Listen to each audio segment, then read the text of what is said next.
বগুড়ার দুপচাঁচিয়ায় এক ব্যবসায়ীকে অপহরণের ৩ ঘণ্টা পর হত্যা করেছে দুর্বৃত্তরা। গত সোমবার ২২শে ডিসেম্বর রাত ৯টার দিকে বগুড়া জেলার দুপচাঁচিয়া থানার সিও অফিস এলাকায় অবস্থিত লোটো শোরুমের স্বত্বাধিকারী পিন্টুকে অপহরণ করা হয়। এরপর আদমদীঘি উপজেলার কুমারপুর এলাকায় তাকে হত্যা করে তার মরদেহ ফেলে রাখে দুর্বৃত্তরা। নিহত পিন্টু নওগাঁ জেলার রানীনগর থানার লোহাচড়া গ্রামের বাসিন্দা। এ ঘটনায় আদমদীঘি থানা পুলিশ একজন মাইক্রোবাস চালককে আটক করেছে। আটককৃত হলেন দুপচাঁচিয়া উপজেলার উত্তর সাজাপুর গ্রামের মৃত তোফাজ্জল হোসেনের ছেলে সানোয়ার হোসেন।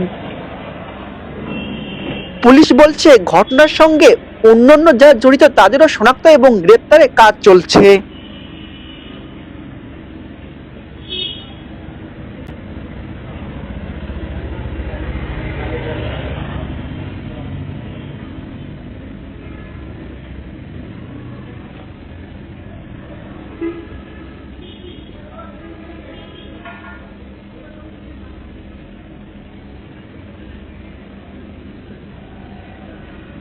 Gracias.